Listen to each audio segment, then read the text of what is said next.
راستوخو طبعي أو إنسانش ديارية طبعا كان شوان طبعا خاك أو آقر با خاك أو آقر وبا أو شوان طبعا أم شوان طبعا آقر دي قد بن لأنه همو فيلسوف كان بيانو تلاو عنصر كاني بيجناني إنسان كانوا خوشويست يجبوا لنا بس خوي أم شوار عنصره هي جنة كان وأوان بباشيان زاني وإنسان كان يندابش كدو بسر أو شوار بكاتية بونمونا طبعي من خاكية يا طبعي من حوائية يا طبعي من آوية يا طبعي من آقرية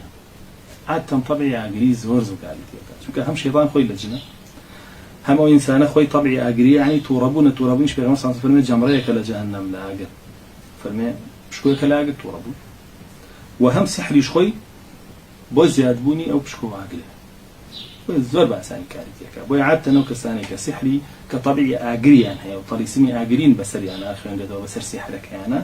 أم سحر آخرتك كيو آخرتك تنورة وآخرتك فرنة وآخرتك شوينك وكا بردوام قرماي لي آخرتك زوبا وأم بابتانا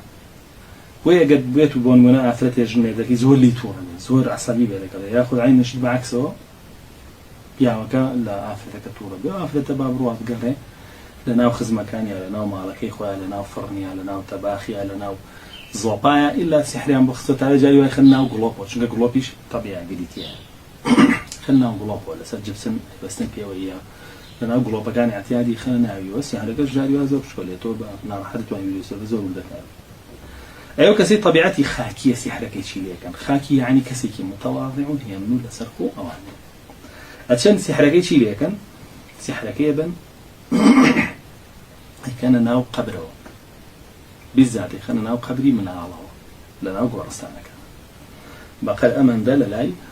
قاتشيا وهلا كانوا يخنا نهبي قلت له يا سحرك دان أنت أنا دوزلتهم كسوي رانا بي جيرو دان أجروا كس طبيعتي آوي يعني حيوي بالإنسان زور بجولو زور هستيارو زور بابلين يشكروا زور جدي كسيا بيعوان ومعقول تون طلبه دين سحرقي بو كان ياي كان تنكي سربان هو ياي كان بابلين آوي كانية كوا دريا كواشتلو بابا كامج ماوية لما بيلا فيضان كان يمن كوما لسحل دريا كان يدوز رأيهم وخوش مان بردوام عاد تركبيك يلين بوهر تنكي سربانا بقرأي دوزيتو هاي سيما زور جار هبوان كسي قاتو بولا من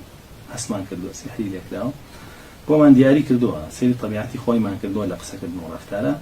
لا آوي شو بيوتو مان تنكي سربانو أو جيغانا بقرأي لا حقر شو بيوتو مان تباخ وضوبا وقلوبو بابتانا بقرأي لا خوليش بشكل يعني بما أنتوا لسر قبران وقبري منال زانا كان منالا بيوي ديار خولك يجولن را ولا سري ألا بيه وأقر بيتو طبعي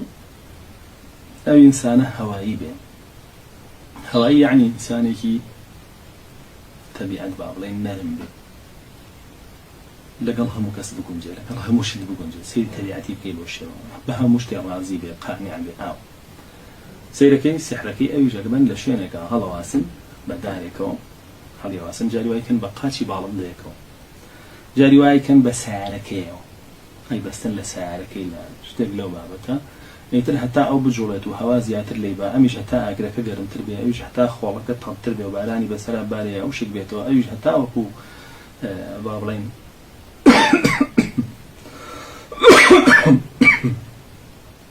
بابلين حتى اكو او كشفول زياتر بجولي زياتر بيه أو بيتوا بشيء تسري وبير هبي بشيء تسري جرا كده تبيري شو سحرة هي عيكر أو عزاري زياك أو نار حتى ثاني زياك أما بشيء وطلع اسمه كان آخرنا وآخرنا سر أو كسا يترى مقر السرين جوري سحرة وأمره لكل سنة أم سحرة أكله وزور زوريش أكله جاري وهاي لجنة كريب والبيا وكيل بتشاك البيا وكريب ولا لجنة كيل بتشاك زور طبيعي أو أفرتوا عليه كان كاتك بياوكي شيء تجربة ولا وازني بياوكي يستا كم تيارك وبلا ماريا إخوان ويقي جين حزق هذا كده تقولي يا بياوك عين شد كاروا لە ماڵ ژنەکەی بینێ لە بەچایە بە شەیطانێک و بەرازێک و ڕێکی دەدەرەوە تاقەتی ماڵەوەی نامێت ئەمە زۆر زۆرە کریان